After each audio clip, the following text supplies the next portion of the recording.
Estimados compañeros, estimadas compañeras, muy buenas tardes.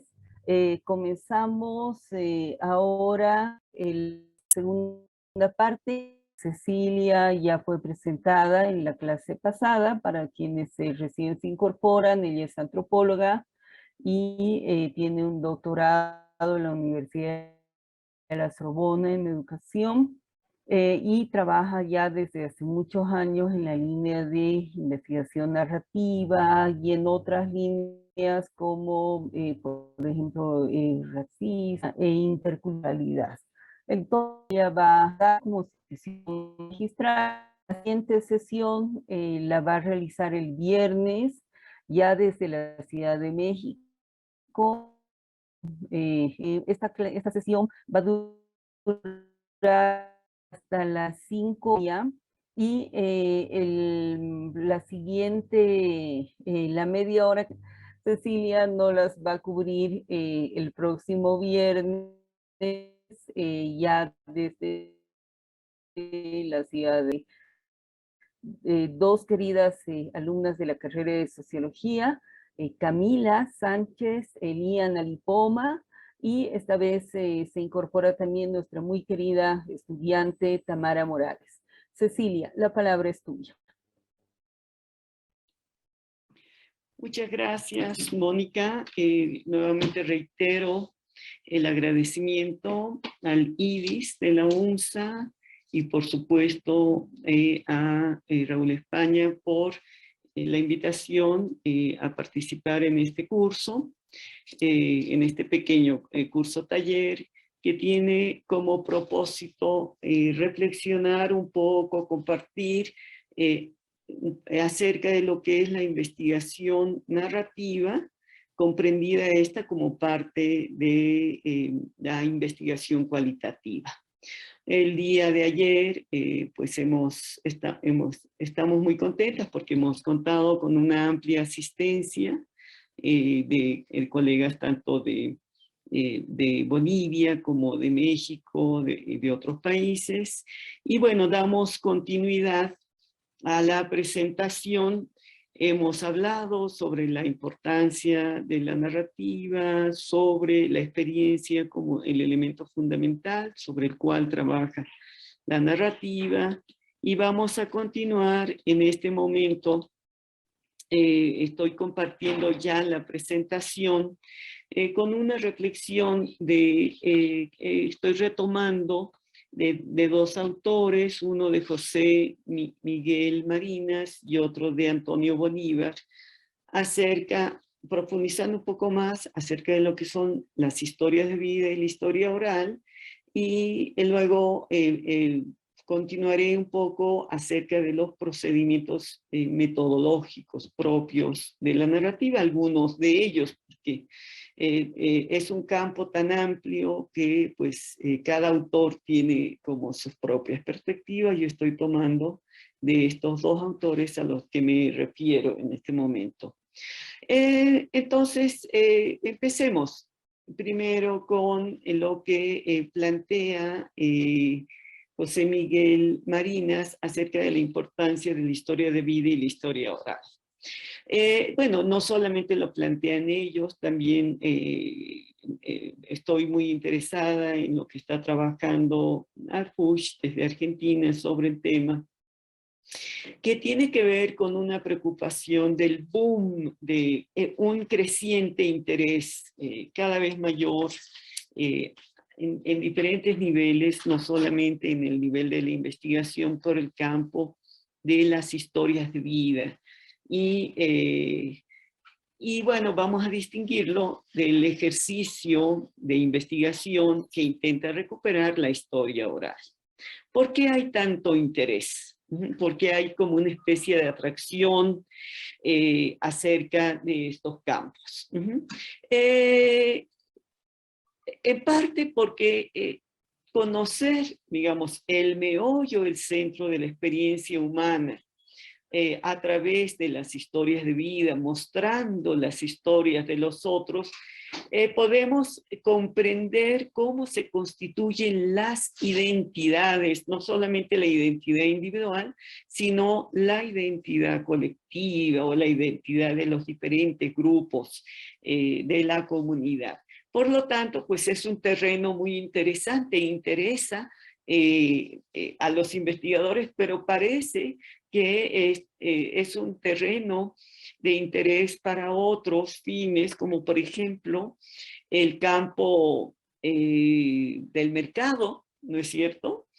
Ahora en el mercado nosotros vemos en la televisión o mucha producción editorial, libros de recuperación biográfica, etcétera, que pues circulan con mucho interés, son consumidos. La vida cada vez parece ser un tema interesante de consumo, o también estas experiencias van adquiriendo un valor en la esfera, por ejemplo, del mercado.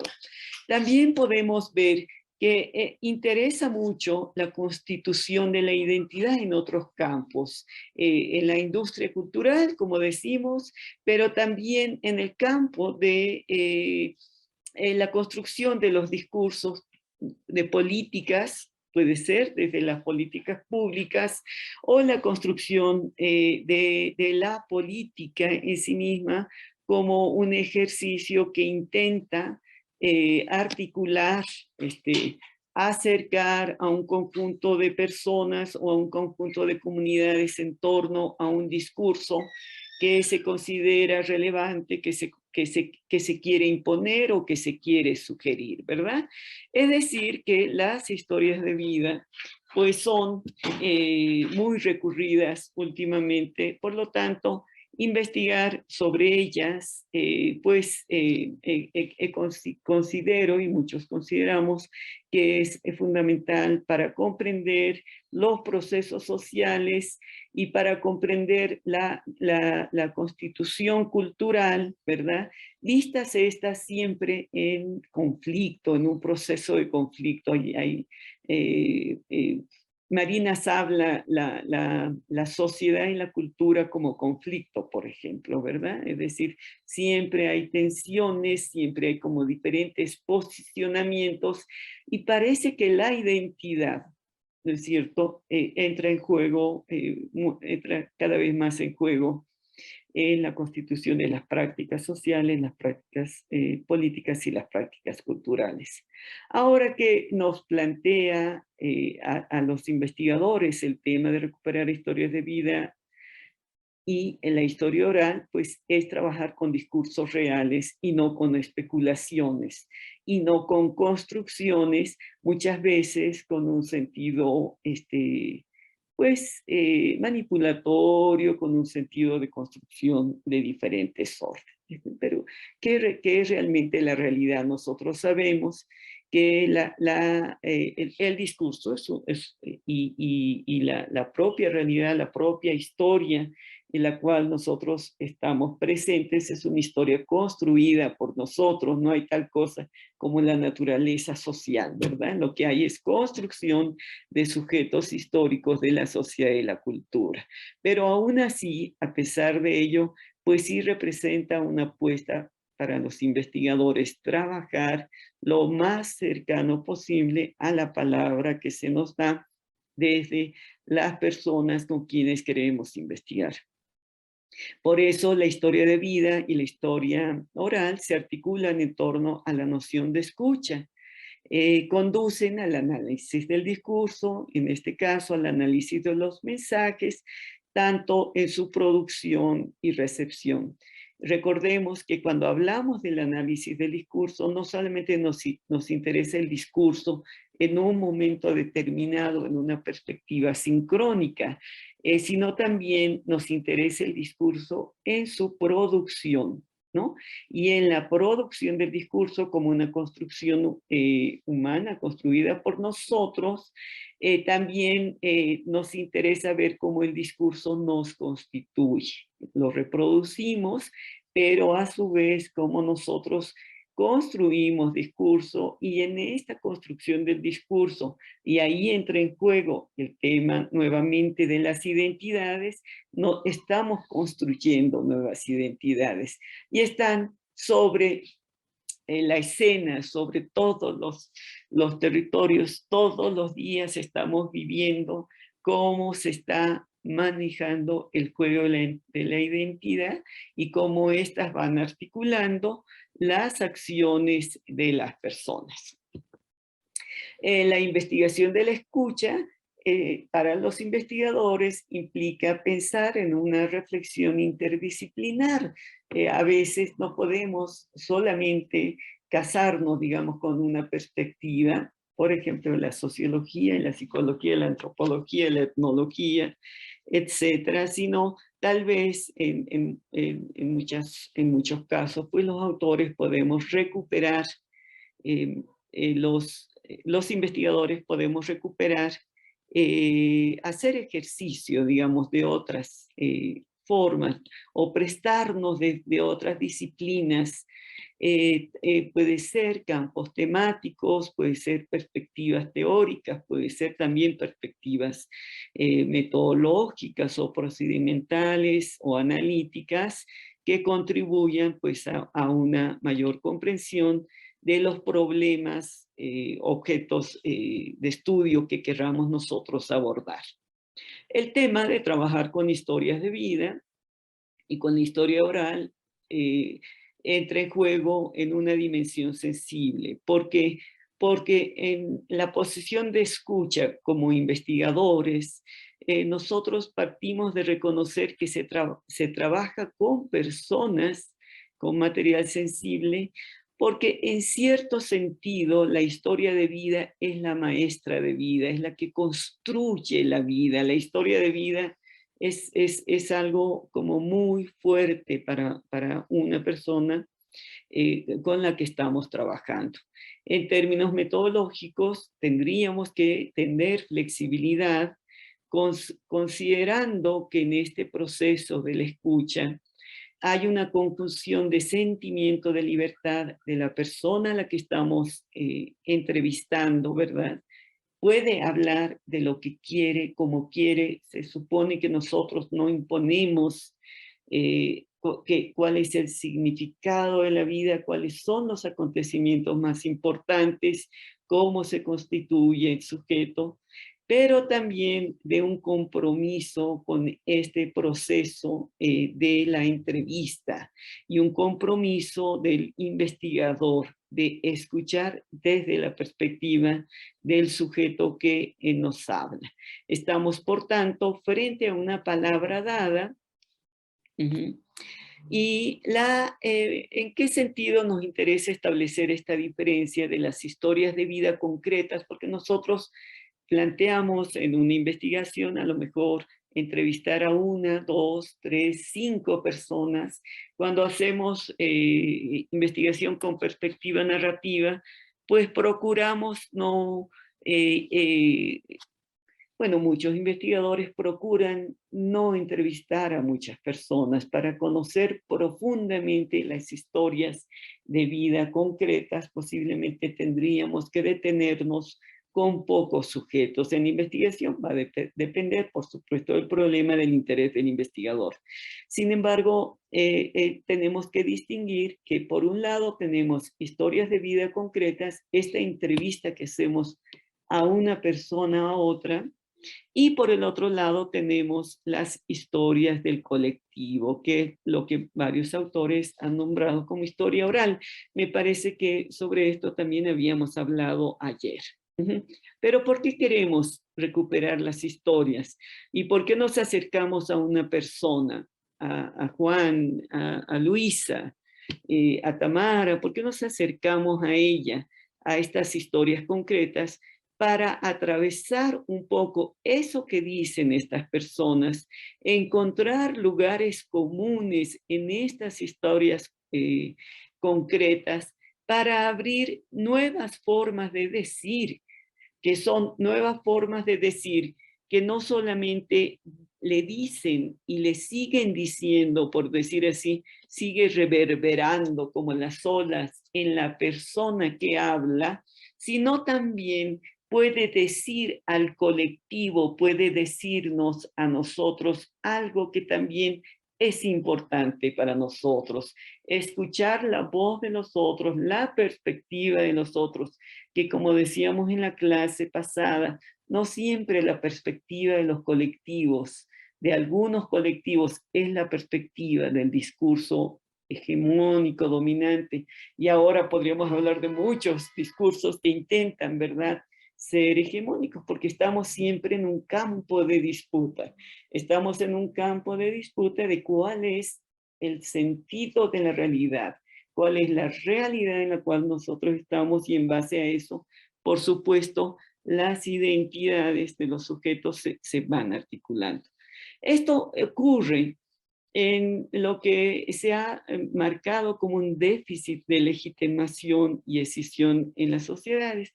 Tal vez valdría mirar también esto como un aspecto contextual. Nosotros pertenecemos a un mundo de normas, de discursos, un sistema que generalmente está ordenado, está estructurado, tiene un discurso uniforme sobre el que tenemos que actuar. Es difícil actuar rompiendo los límites que este sistema nos pone. Y por el otro lado tenemos los mundos de nuestra vida cotidiana, los mundos específicos, los mundos concretos marcados por signos, reclamos, mandatos, tendencias, historias, acontecimientos, etc. El tema está en que nuestra vida cotidiana no siempre podemos expresarla del todo, sea como sujetos individuales o como colectivos, ¿ah? Pero sí hay como intenciones, como hay deseos, maneras de ser, maneras de pensar, y no siempre el mundo de nuestra vida cotidiana coincide con este mundo general, este mundo de normas en el cual nosotros estamos insertos.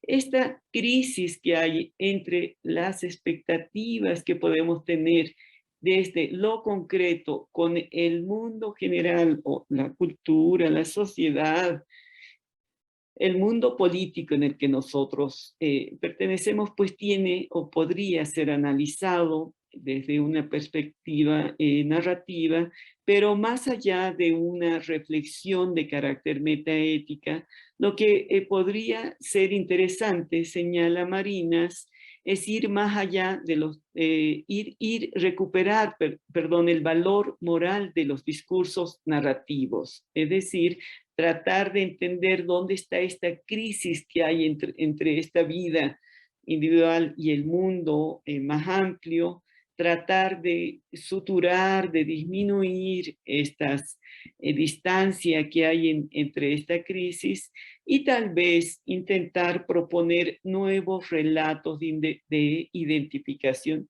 En ese juego podemos estar nosotros, y en ese juego se está de manera permanente en este campo de disputa desde diferentes organizaciones, desde diferentes comunidades, desde diferentes posicionamientos, para tratar de pensar cuál es el discurso sobre el que se supone los individuos nos vamos articulando. Por lo tanto, no podemos pensar en las historias de vida y las historias orales fuera o desligados de las condiciones o de los condicionamientos, ¿verdad?, actuales, y de la incidencia política que estos tienen en la sociedad y la cultura, como señalaba antes, reconociendo que esta siempre está en conflicto o son conflicto, o son como campos de disputa. ¿Cómo resolver y disminuir esta distancia entre esta esfera de las decisiones del mundo normativo y nuestros espacios vitales personales?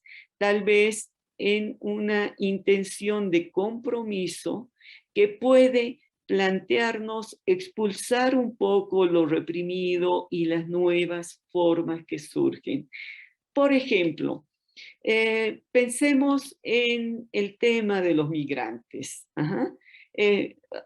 Y los migrantes, por ejemplo, que circulan por América Latina, por Sudamérica, y ahorita estoy pensando en los migrantes venezolanos, que cada vez más hay se habla de 6 millones de venezolanos circulando a nivel de América Latina, en mayor medida, y otros pues en Europa o en Estados Unidos.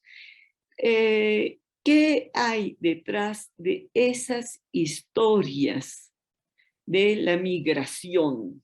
¿Cómo podemos ponernos en una situación de compromiso para escuchar sus historias? ¿Qué imagen tienen de la realidad? ¿Cómo se ha construido? ¿Cuáles han sido las condiciones de posibilidad de un discurso presente del contexto del que ellos salen, que genera tal desapego respecto al territorio al cual pertenecen o en el que han nacido, ¿no? Del cual eh, pertenecen en términos nacionales, ajá, para la salida, para la fuga, para lo que algunos autores llaman la diáspora. Podría poner otro ejemplo en términos de la migración. El caso de la migración de centroamericanos que atraviesan México rumbo a Estados Unidos. Es una migración de sociedades sumamente complejas, sumamente escindidas. No hay ahí, aparece, ¿verdad?, una solución entre el mundo de la vida cotidiana y el mundo normativo o de los límites del sistema a los que ellos pertenecen. Parece que no le encuentran sentido al mundo en el cual están viviendo, por lo cual deciden dejar sus países, sus territorios, sus familias, para enfrentarse a un camino que es sumamente sórdido, en el que muchas veces se juega la vida, para muchos se juega la vida en ellos. Pensar en la narrativa en el campo de la migración, que cada vez en este contexto de incertidumbre está más presente y por lo que se ve no parece ser algo circunstancial, posiblemente sea algo que por lo menos va a durar muchos años, tal vez con la misma dimensión que como cuando vino el COVID. Cuando vino el COVID, nosotros pensábamos que iba a durar 2 meses, ¿verdad? Hay quien pensaba, bueno, me encierro unos meses en mi casa y no pasa nada. Aprovecho para escribir un artículo, arreglar la casa, lo que sea. Pues no, ya llevamos 2 años y todavía no parece que esto termine. Bueno, parece que hay crisis fundamentales a nivel de nuestras sociedades y a nivel mundial que parecen cada vez más perennes, ¿verdad? Más permanentes, de las que difícilmente podemos salir fácilmente. Ok, entonces, ¿cómo hacer para dejar expresar todas las creencias, todo lo que se está pensando, lo que se está viviendo, las deliberaciones que las personas están haciendo y que forman parte un poco de estos problemas o fenómenos sintomáticos de nuestra cultura y de nuestra sociedad? Pues reconociendo que están en constante tensión y conflicto. Y ¿cómo evitar, al reconocer las realidades actuales y estas crisis? A ratos veo que hay problemas de conexión. Cuando yo vea en mi pantalla que dice la conexión es inestable, voy a estar repitiendo para que se pueda seguir el hilo. ¿Cómo evitar estar en la añoranza originaria de un discurso que supone que siempre antes era mejor? Ustedes todos los días lo escuchamos, lo decimos. Antes pues la sociedad estaba más organizada antes, tal vez había mejores condiciones de justicia, antes el orden era un orden. Esta perspectiva conservadora que no reconoce el cambio y las transformaciones en nuestras sociedades, y una postura conservadora que muchas veces también debemos reconocerlo, conducen a caminos que son verdaderamente sorprendentes. Por ejemplo, yo lo he escuchado, lo he visto, lo ve uno en los discursos de Facebook cuando la gente dice, no, antes, yo me ha tocado leer o ver algunos comentarios, por ejemplo, decir, en las dictaduras estábamos mejor. Por ejemplo, siempre hay como esa especie de retorno a una perspectiva conservadora que aparece en los relatos eh, que son preocupantes. Ok, regresemos otra vez a esta dimensión del consumo. ¿Por qué es importante la biografía como consumo? Decíamos, porque hay hay un lugar estratégico en la construcción identitaria, en la forma como los individuos y las colectividades se acercan o no a determinados tipos de discursos que se consideran más convenientes o a los que se apega más. La biografía como relato de los orígenes se convierte en forma de consumo y el mercado lo sabe, dice Marinas. Qué interesante. El mercado lo sabe, por eso todos los días vemos talk shows, como se dicen talk shows, todas estas señorita Laura y no sé qué otros programas que todo el tiempo estamos mirando, donde parece que la televisión explora, la televisión, el cine, la industria cultural, el TikTok del Facebook, el chismógrafo del Facebook. Yo a veces les digo eso a mis alumnos y a mis alumnas, ¿verdad? Nos están mostrando todo el tiempo aspectos, claro, muy fragmentados, visiones muy fragmentadas de la realidad, muy manipuladas, muy ilusorias, pero de mucho interés, de mucho consumo. Aspectos de la vida se vuelven exóticas, se vuelven productos de consumo, productos fruitivos. Parece que gozamos mirando los dolores o no de las vidas de las personas. Recuerdo mucho hace unos 6 años más o menos, mi hermano Mauricio, por ejemplo, nos mostraba una de las primeras imágenes que aparecían por YouTube, que difundían de un muchacho que se caía, se tropezaba atravesando un río, etcétera, y las risas que esto iba provocando, y cómo este pequeño aspecto de una vida personal íntima problemática de un muchachillo, se convirtió en un fenómeno que se difunde en muchos países. Todo el mundo recibió de una o de otra manera. Burlarse de alguien era interesante y cuestionaba, en este caso, y lo discutíamos, cómo se volvía un objeto, ¿verdad? Un objeto reproducible, transmisible, como espectáculo, el dolor humano como espectáculo.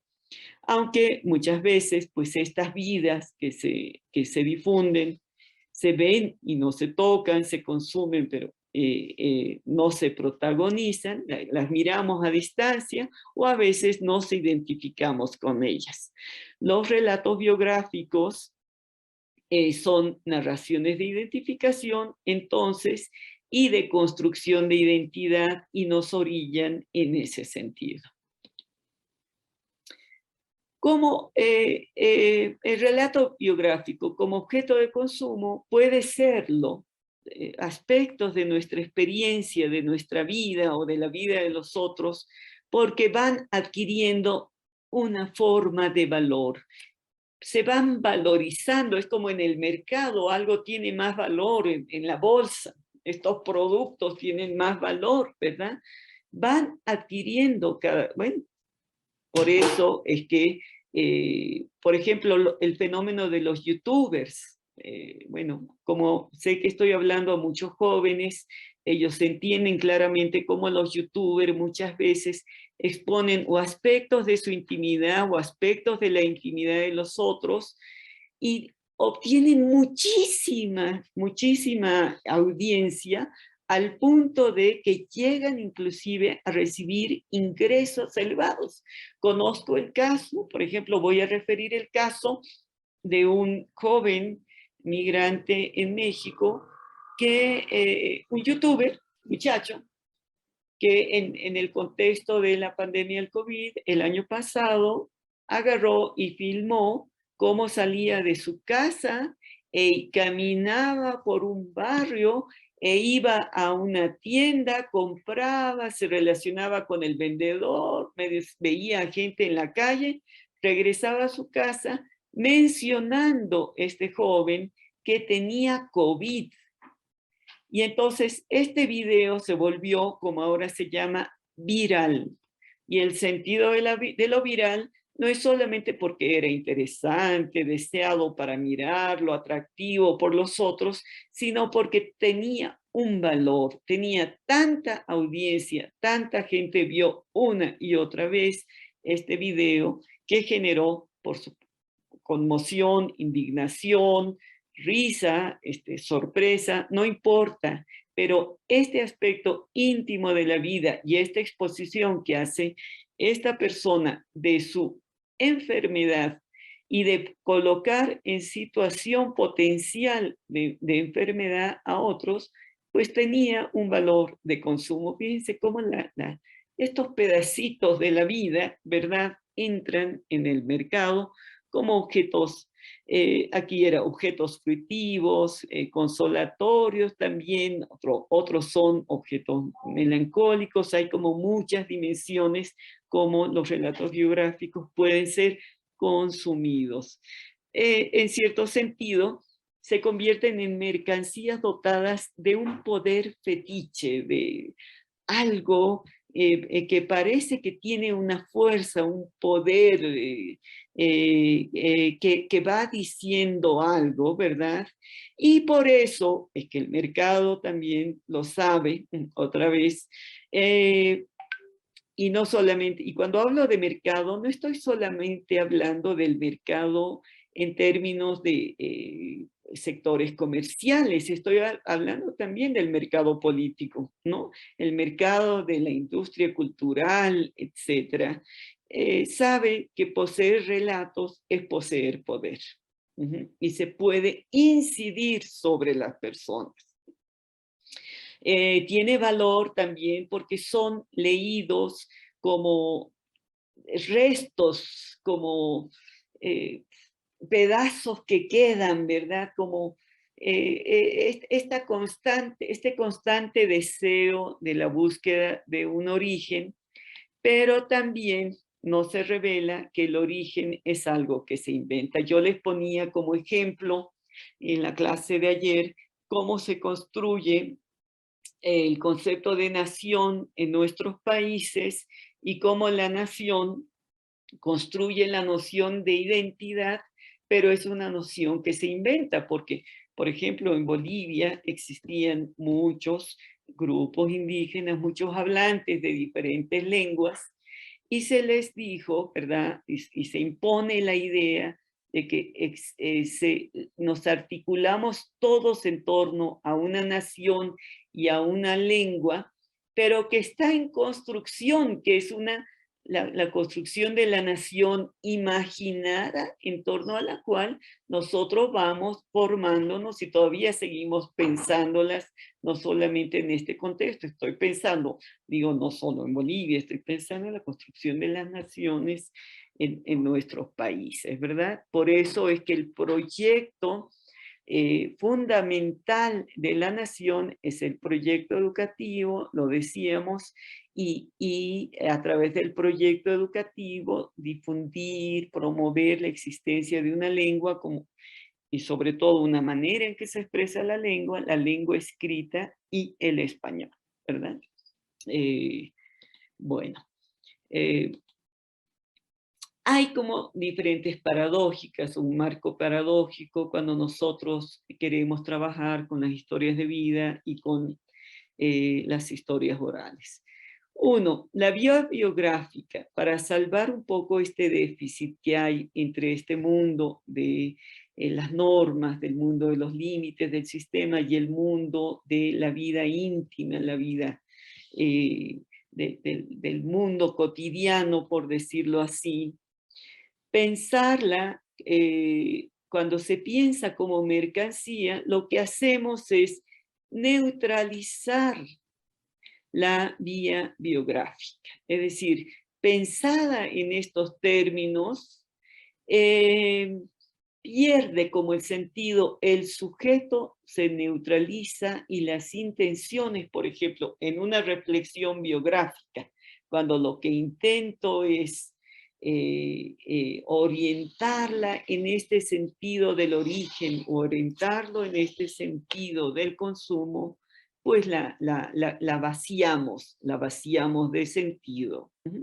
Por eso ahora, por ejemplo, se habla, se intima lo público, se publica lo íntimo, ¿verdad? Cuando mencionaba el caso de este joven con COVID que paseaba, bueno, lo hizo una vez y como las autoridades le llamaron la atención y le dijeron, oye, joven, usted está poniendo en riesgo la vida de todos, las personas con las que usted se ha atravesado.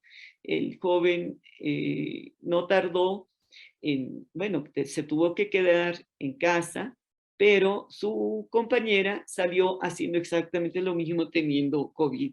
Este circo de la mercancía no está haciendo ninguna crítica ni al sistema, no está haciendo ninguna crítica a nada, queda simplemente pues en el vacío.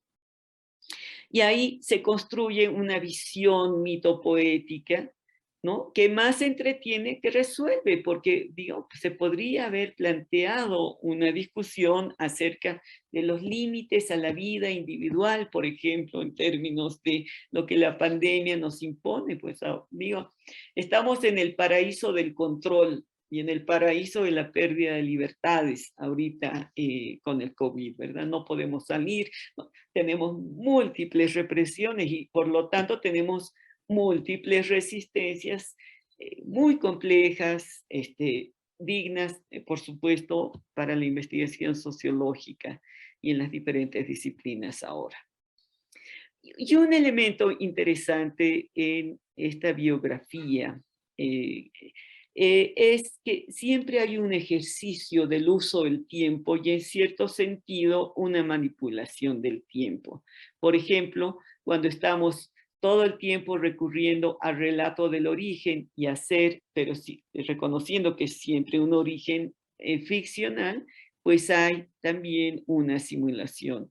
Estas biografías ocurren aparentemente en un tiempo eterno, sin tiempo, y en tanto consumo, pues se vuelven como fetiches, como modas, algo como circunstancial. Entonces, no es una biografía, por decirlo así, o no es una vía biográfica auténtica, sino al contrario, pues se vuelve como algo pasajero, como algo que no impacta. Decíamos en un principio que cuando uno está en el ejercicio biográfico, en la disposición de escucha, en este compromiso de escuchar al otro, de ser testigo de la voz de los otros, ¿verdad?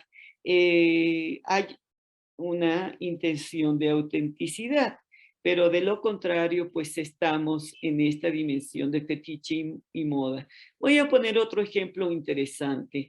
Actualmente en México me ha tocado ver, bueno, yo estaba aquí en Bolivia, pero he podido ver a través de Facebook y de diferentes medios de comunicación una denuncia que hace el Colegio de Etnólogos y Antropólogos de México, acerca de unos cineastas, dos cineastas que investigan a una población indígena en Oaxaca, en el sur de Oaxaca, en Tehuantepec. Y la protesta que hace el Colegio de Antropólogos, y no solamente la hacen ellos, sino lo hacen los otros, es como un conjunto de cineastas, dos cineastas en particular, intentan realizar un ejercicio cinematográfico con una población y como no encuentran la confianza, no hay un compromiso de la escucha, no hay un compromiso del uso delicado de la voz de los otros, ocurre que los cineastas deciden decir, bueno, como no tenemos confianza y parece que hay cierta reticencia a decirnos lo que nos interesa que nos cuenten, vamos a mencionar que somos antropólogos. En realidad estamos haciendo una investigación antropológica. Y pues lo que observamos aquí, ¿verdad? Es por supuesto, una posición extractivista, un uso instrumental de los otros, un uso como mercancía, como objeto del tema que están trabajando. Ya ustedes en algún momento lo verán, posiblemente esto sale. Entonces, ¿cuál es la apuesta para un investigador? Pues analizar, abrir las cosas, no taparlas, no cerrar lo falso. Es decir, tenemos que abrir, por ejemplo, el relato de la historia de estos cineastas y de cómo se acercan, y el relato de las personas que proporcionan la información y posiblemente de lo que se dice que fue un engaño, porque eso va a pasar posiblemente a otros niveles, pues es algo que habría que revisar y recuperar. Otro nivel paradójico en la narrativa es que los relatos autobiográficos tienen un sentido ético-político. Es decir, se trata de levantar las represiones, los olvidos, y reconocer que sí hay represiones en los sujetos individuales y o los sujetos colectivos, las comunidades, ¿verdad? Estas represiones tienen una dimensión política. Y en este sentido, Marina es muy interesante como plantea que las represiones son políticas, son formas de poder políticos. Entonces, mencionaba, la pandemia es el paraíso del control y siempre el control, ¿verdad?, tiene una dimensión política. No saldrás con barbijo, no saldrás con barbijo, etcétera, etcétera. Imagínense todo el campo de disputa que tenemos aquí en este contexto, pero en otros contextos no vayan a creer que es distinto en muchos lugares. Entonces nos enfrentamos a un doble mandato contradictorio. Estoy pensando, por ejemplo, en la guerra en Colombia. Y en el intento de sutura, en el intento de reconciliación, en el intento de cómo construir un modo diferente para pasar a un nuevo momento. Ustedes recuerdan lo que ha ocurrido en Colombia, una guerra muy prolongada, procesos verdaderamente atroces, fuerte migración interna, desplazamientos forzados de comunidades enteras que tuvieron que dejar sus pueblos para ir a vivir a las ciudades, también en condiciones de diáspora, en sus propios países.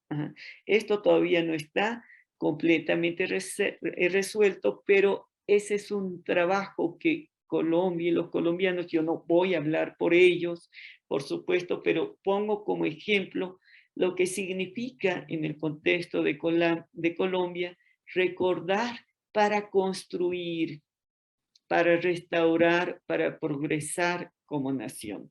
Tenemos ahí el problema de si queremos olvidar para no entorpecer lo nuevo que viene y sus posibilidades de mejora. ¿Se dan cuenta esta tremenda tensión que existe entre recordar, abrir las heridas, mirar lo doloroso, pero a la vez, ¿no?, dar camino a algo posible nuevo que venga? Esta es otra paradoja interesante de los relatos autobiográficos, y en este sentido Marinas habla de esta idea de que, bueno, pues ni modo, hay que vivir para contarlo, pero también en esta idea de recordar, construir, restaurar, hablar, hacer visible inclusive eso que no nos es visible, tratar de rememorar, es también necesario,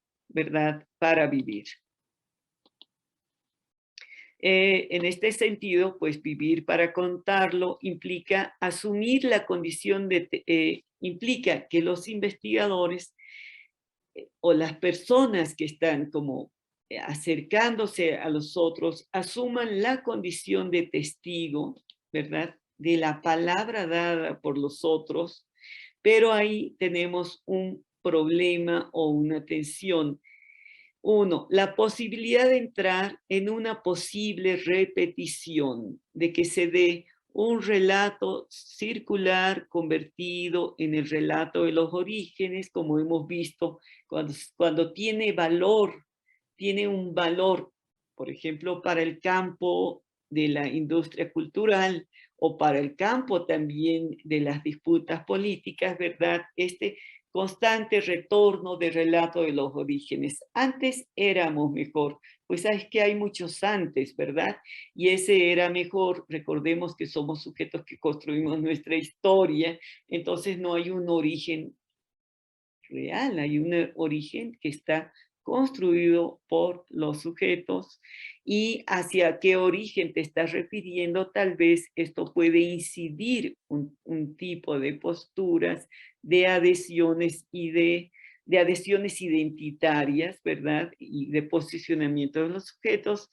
Y la otra es no olvidamos, porque no olvidar también es importante.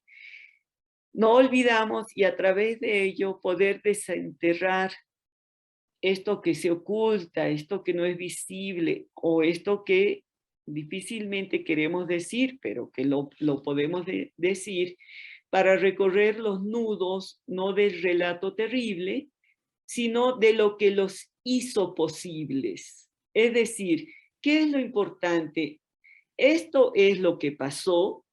O lo importante sería, ¿cómo es que llegamos a estos nudos que condujeron, por ejemplo, a la guerra civil, a los conflictos, a lo que decíamos, la migración, que ya parece un éxodo de los venezolanos, 6 millones no es poca cosa, o estas migraciones de Centroamérica, sobre todo salvadoreños, hondureños y guatemaltecos que atraviesan por lo que se llama el tren de la muerte, ¿verdad? Por este tremendo paso que implica atravesar México pasando tantos riesgos. ¿Cómo es que se llega? ¿Cómo es que se creó esta condición? ¿Qué hizo posible que estuviéramos en esta situación? Relatar lo que ocurrió o relatar cómo ocurrió esto, por qué llegamos a esta situación. Se trata, por lo tanto, más que intentar sobrevivir lo mejor posible, etcétera, etcétera, asumir nuestra condición de supervivientes en un sentido de que siempre que le decimos a alguien qué es lo que pasó, si por ejemplo le preguntamos a un migrante aquí, por San Francisco, en la avenida Arce, o estamos, bueno, como estoy yo ahorita en La Paz, en la zona sur, etcétera. ¿Qué ocurrió? ¿Por qué dejaste tu país, verdad? Al decir uno de ellos su historia, o al decir un colectivo, va mostrando y recordando a los otros, no solamente a los otros de su país, del que han sido desplazados o que han abandonado. Se dice que han abandonado voluntariamente, ¿verdad? Muchos han abandonado voluntariamente. Pero ¿por qué uno abandona voluntariamente su tierra, su casa, su lugar, su familia, su mundo de vida, para vivir en las condiciones que hizo posible? ¿Ah? Que esta historia concreta, estas experiencias concretas de este sujeto, ¿verdad?, llevaran a esta situación, tiene un impacto para que los otros podamos recordarlo, sea que nosotros seamos los migrantes, o sea que nosotros no somos migrantes y estamos mirando esas experiencias para pensarlos y para tal vez intentar de no hacer posible nuevamente una situación como esta. Se trata de reconocer el valor del relato autobiográfico como material sensible, delicado. Pues no, es decir, recuérdalo tú como algo muy delicado para recordarlo a los otros en nuestra condición humana, ¿verdad? En la condición de las personas, de la comunidad a la que pertenece. Ya estamos aquí en la historia oral, ¿verdad? Este sujeto con el que hablamos, pero también para todos nosotros. Otra paradoja interesante en la perspectiva narrativa es tratar de identificar o de mirar la articulación que hay de la particularidad con la universalidad de los relatos. Cuando yo entrevisto a una persona, estoy sobre un particular, o cuando yo entrevisto a un colectivo de personas, de una comunidad, de un colectivo, estoy tratando de mirar la particularidad de este colectivo o de este o estos sujetos, ¿no? Los que narran, en un sentido, pues narran en realidad no solamente cuando tú le preguntas a alguien, mira, yo quiero saber por qué viviste esto, por qué tomaste esta decisión. Lo más seguro, que es algo muy interesante cuando hacemos las entrevistas cualitativas y cuando pensamos en el análisis del discurso, cuando la persona te responde, te expresa desde sus propios sentidos y significados su vida, cuando la persona te narra los acontecimientos de su vida, no solamente lo está haciendo pensando en su propia trayectoria individual, personal. Vamos a ver en el relato de las personas que está también hablando de la comunidad. De hecho, hay una fuerte articulación en el relato individual con lo que es la historia del colectivo. Hablamos tratando siempre, bueno, esto quienes hacen análisis del discurso lo saben, tratando siempre de ajustarnos igual a este discurso social, cultural, en el cual nosotros estamos inmersos. Es decir, los particulares aproximan cuando hablan lo peculiar de sus relatos en búsqueda de una ejemplaridad universal. Ahora, mucha gente dirá, bueno, ¿y por qué siempre los estás entrevistando a ellos? ¿Verdad? ¿Por qué siempre quieren hablar unos?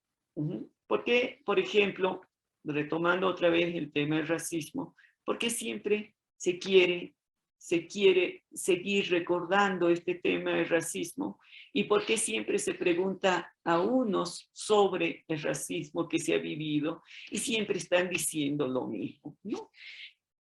Mientras que la mayoría consume y calla.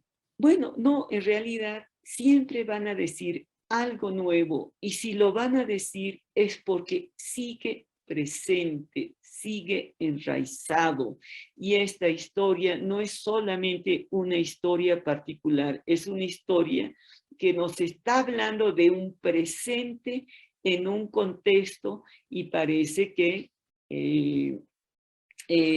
se tiende a callar, ¿verdad? Se tiende a silenciar. Se trata de leer en lo concreto y acotado lo que a todos puede aprovechar, que es, decíamos, la condición humana.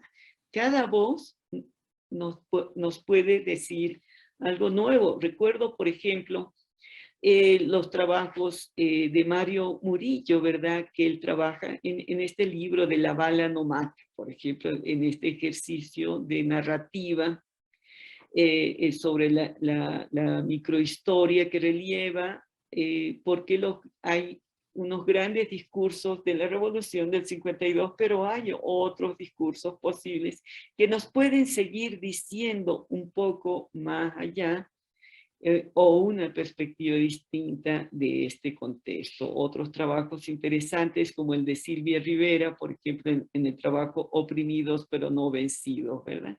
Y mucha gente dice, bueno, ¿y por qué quieren seguir diciendo que no están vencidos? Porque quieren seguir presentes. Bueno, por su voz todavía está presente, sus historias todavía están presentes.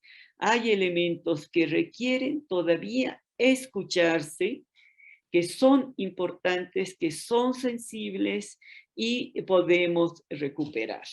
¿Cuál es la paradoja? Unos cuenten y transmiten a los suyos su verdad, su historia, pero esa historia que transmiten es también nuestra historia y el relato biográfico de la humanidad puede circular también por diferentes derroteros del simulacro, de la mitificación interesada. Por ejemplo, cuando se hablaba en Estados Unidos, recuerdan, frente a las guerras, con Afganistán, cuando se hablaba de los ejes del mal o de todas estas construcciones que tratan de generar adhesiones identitarias en torno a un discurso para suponer, digamos, un tipo de realidad y para hacer que se apruebe, se legitime o no se cuestione un discurso dominante. Ahora, en las narraciones siempre hay una tensión porque hay muchos sujetos que hablan, ¿verdad? Podemos hablar desde la perspectiva de género, de clase, edad, étnica, etaria, etcétera, etcétera. ¿Cómo hacemos para lograr una convergencia narrativa o para lograr la traducibilidad del relato sin disolverlo en un discurso de la multiculturalidad? La posibilidad de hacerlo es tal vez trascender los estereotipos de los sujetos y privilegiar en su relato la enunciación. Alguien habla, cuando alguien habla, eso que él habla es nuevo. Es importante, Hannah Arendt, por ejemplo, habla de esta dimensión de la novedad, lo utiliza también con el concepto de nacimiento. Alguien habla, alguien dice algo, es un acontecimiento, hay que escucharlo. Y más que el enunciado, se interesa el entramado de lo dicho, ¿verdad? Este acontecimiento fuerte. Preguntar a alguien aquí en San Francisco su perspectiva, por ejemplo, de cualquier situación. No voy a poner muchos ejemplos. Bueno, pero lo importante frente a ello, pues, es renunciar a esta idea de quedarnos en la reproducción, en la repetitividad, en una perspectiva conservadora y decir, por ejemplo, no pasa nada. Ujú. Por ejemplo, no hay racismo, ¿no? Hay pocos migrantes, no pasa nada. Esto no va a pasar en nuestro país, por ejemplo, ¿no? Son migrantes de otro país. Ajá. Eh, no podemos conformarnos con esto.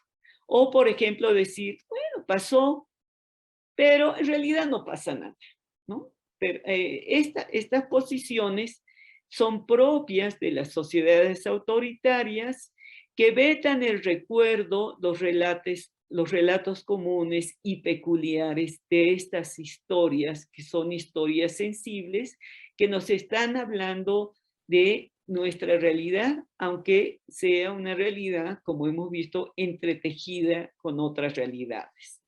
Otro aspecto que también he hablado ayer eh, de la autobiografía es esta tensión que hay entre verdad y deseo, esta dimensión ficcional, ¿verdad? El problema de que a través de la autobiografía elaboramos, racionalizamos, pero también fantaseamos un origen, nuestra infancia, o los momentos que fueron más importantes, o por qué esto ocurrió, etcétera, etcétera. Siempre estamos un poco con esta tensión. De hecho, ni siquiera podemos saber a ciencia cierta la historia de nuestra propia vida. A ver, yo les voy a preguntar a alguno de ustedes. Ahí está Eduardo Carrera, ahí está Melissa, aquí está, a ver, todos los que están, ¿verdad? María de la Luz, Marcelo Jurado, etc. ¿Cómo pensar? ¿Tienes tú absoluta certeza, seguridad de que esta es la historia de tu vida si tú la estás reconstruyendo? Siempre hay. Porque primero, porque la memoria no nos alcanza para recordarlo todo, es imposible. Y segundo, porque vamos a privilegiar en la construcción autobiográfica lo que nosotros queremos privilegiar, porque lo consideramos lo más significativo y por alguna u otra razón, puede ser consciente e inconsciente, dejamos a algún lado otras historias. Ahora, hay que reconocer que la autobiografía tiene un poder estructurante en la vida de una persona y de los sujetos, ¿verdad? Eh, la verdad de la memoria no implica quedarse en el interior del ámbito propio o de lo incomunicable, ¿verdad?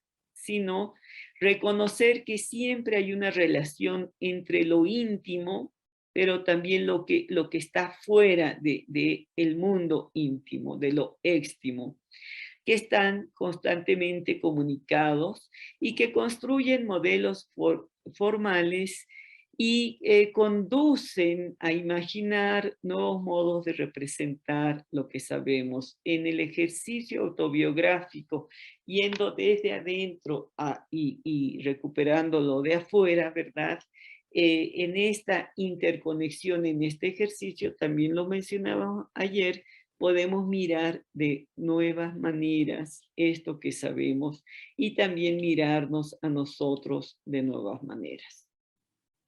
Hay una tensión entre la biografía y la autobiografía, pues hay una tensión entre que hay algo que es decible o que también es inaccesible a nosotros, no lo podemos recordar o por alguna razón no lo reconocemos, no lo identificamos, pero también en aquello que nos ceja en el nombrar.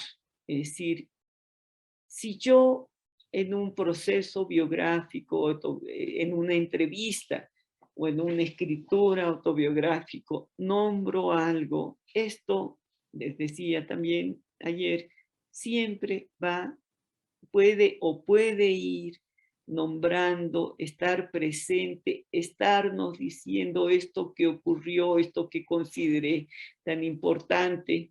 Ajá. Y en esto que alguien comparte con nosotros, también va la deliberación moral de la comunidad y de la humanidad. Por eso, cada uno de los relatos, cada nueva entrevista, Cada nueva expresión puede ser importante y es por tanto sensible.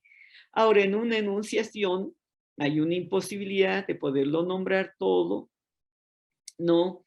Pero también no podemos pensar en que la asunción de la verdad, de que se está diciendo toda la verdad, porque no se puede decir todo. Entonces, ¿qué hacemos? No podemos nombrarlo, pero también no podemos nombrarlo todo. Posiblemente en una entrevista que tú le hagas a alguien o en un ejercicio autobiográfico, alguien no quiere decirlo todo. Y esto también es válido, y esto es posible, y esto también es humano, y esto también es sensible. Ahí está también, esta ficcionalidad, en parte, o esta construcción o reconstrucción o reedición de nuestra historia. Vamos a privilegiar algunas cosas y no otras, tal vez porque no las podemos decir. Y ahí, en este juego de la imposibilidad de nombrarlo o este no querer decir todo, entra en juego la condición misma del despliegue del sujeto moral. Como sujeto moral, bueno, pues vamos a asumir una posición frente a nosotros mismos y frente a los otros. Otra dimensión paradójica en la narrativa es el tema de la temporalidad de nombrar y la dependencia de la época, de los códigos y de los estilos de nombrar. Bueno, recupero aquí otra vez de Marinas. Él menciona que él prefiere más bien una forma de nombrar moderno, como ocurre con el Quijote, respecto a un nombrar clásico que él llama románico, basada en códigos encerrados en sí mismos, en una verticalidad, en un carácter sacralizado de los nombres, que suena y está muy cercano a eso que nosotros llamamos también una perspectiva conservadora, una perspectiva que se aferra a la búsqueda de los orígenes, etc.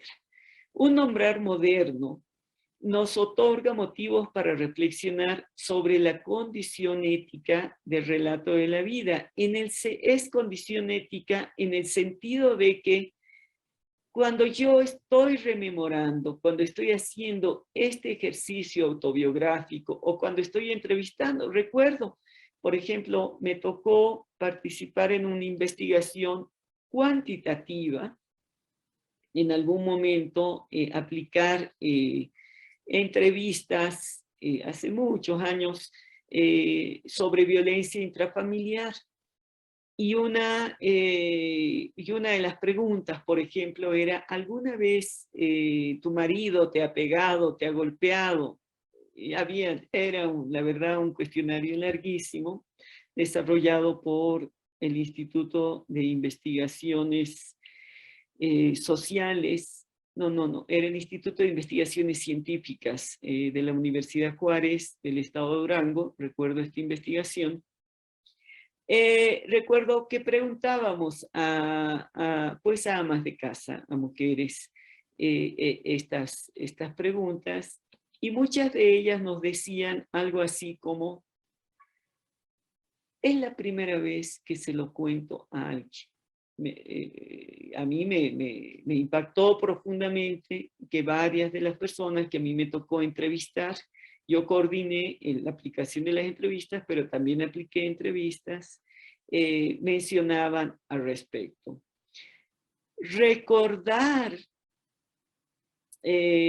abrir la experiencia. En este caso era una entrevista cuantitativa, imagínense lo que esto significará en una entrevista cualitativa y sobre el relato de una vida, de una persona. Implica salir para no volver. Posiblemente es la primera vez que, recuerdo esta mujer que me dice, nunca se lo he dicho a nadie, la mujer tendría unos 60 años posiblemente, tenía muchísimos años ya de casada. El proceso autobiográfico podría no tener un retorno en este sentido, ¿verdad? Es un poco, dice Marinas, como en la experiencia del Quijote, sale para no volver, no hay una intención de regresar a los orígenes, recuperar la aventura y de todo. También hay una dimensión ahí heroica en el proceso como parte de la vida. No hay nostalgia del origen, sino que ésta se inventa, se recrea, en el sentido que se está intentando construir una realidad, nuevas condiciones de posibilidad de la realidad en la que se está, y se obra a la par de la aventura que se está escribiendo. Y en el ejercicio biográfico, autobiográfico, en la reconstrucción de la historia oral de los colectivos, tenemos también la posibilidad de que se vaya construyendo esta nueva realidad en la medida en que estamos haciendo. Decir, como decía Silvia Rivera, oprimidos pero no vencidos, tal vez eso lo decían muchas veces, pero eso se colocó en un libro y se recuperó desde las voces y se publicó, se discutió, tiene un sentido para quienes lo han dicho y también moviliza, genera mudanza, dicen algunos autores, transforma, genera desplazamientos. Se trata de mirar, como decíamos, no solamente porque el discurso es así, o no solamente porque la realidad es esta, ¿verdad? Porque estos nudos de tensiones nos han conducido a esta situación, sino de mirar las condiciones de posibilidad en que han generado las mismas. Bien, hay formas narrativas. Estas son, he planteado algunas paradojas de la narrativa y ahora paso un poco a recuperar cómo podemos hacer el análisis autobiográfico, el ejercicio del análisis autobiográfico, y una de las maneras es pensar en la existencia de formas narrativas. Por ejemplo, Bolívar habla de que las personas, cuando narran su trayectoria de vida y sus historias, pueden narrar a lo largo de esta trayectoria cronológica, nosotros la ordenamos, ¿verdad? Momentos de estabilidad, momentos un poco de desarrollo o avances en la vida de una persona, o momentos de regresión. Por ejemplo, en una profesión, podríamos hablar que cuando un profesional empieza a trabajar, los primeros años como profesional noble se encuentra en una situación de incomodidad, pero del primer año al 5 años, más o menos, ¿verdad? Como ocurre con los maestros, va agarrando un poco las reglas, las normas, las prácticas, asumiendo los usos y costumbres que están presentes en los contextos de las escuelas en las que están trabajando. Y entre los 5 años, los 10, los 15 años, se suele hablar que hay una estabilidad en el ejercicio profesional, y luego, una vez avanzada ya en el ejercicio profesional, la persona un poco más cansada puede empezar a pensar en la jubilación, puede empezar a decir, bueno, ya esto no me da tanto como yo quería, etcétera, etcétera, en términos profesionales, de expectativas o por lo que fuera, y hay momentos de declive. Entonces uno puede decir, por ejemplo, en la profesión del docente, hay un momento en el que avanza, un momento de estabilidad y un momento en el que desciende. En el ejercicio narrativo, nosotros en el análisis narrativo también podemos ver esta estabilidad, progresión y regresión en términos valorativos. Por ejemplo, una persona puede decir, en mis primeros años de mi profesión, yo era feliz, entonces podemos ubicarlo como en una categoría muy elevada. Pero un poco más adelante fui muy inconforme, entonces lo colocamos en una categoría más baja de insatisfacción, una valoración de insatisfacción, puede ser porque no le gusta, porque no le proporciona más apuestas profesionales, porque hay injusticias por las que sea. En la trayectoria de una persona nosotros podemos ver subes y bajas, ¿verdad? En términos de la valoración de la profesión o en las trayectorias de la vida, de la pertenencia a una comunidad, etcétera, etcétera. Entonces, la mirada que nosotros podemos hacer en el análisis biográfico es también buscar los diferentes momentos en los que una persona se siente o más satisfecha o menos insatisfecha, o que aprende más o que no aprende mucho menos, siente que no aprende, o que se considera con mayor liderazgo o con menor liderazgo, etcétera, etcétera. Somos nosotros, y en función también de lo que las historias de vida o de lo que las personas nos están diciendo y están privilegiando, los que vamos determinando la valoración de los acontecimientos que van teniendo las personas a lo largo de su trayectoria. Voy a compartir con ustedes, este es un ejemplo de estas formas de evaluación a lo largo del tiempo.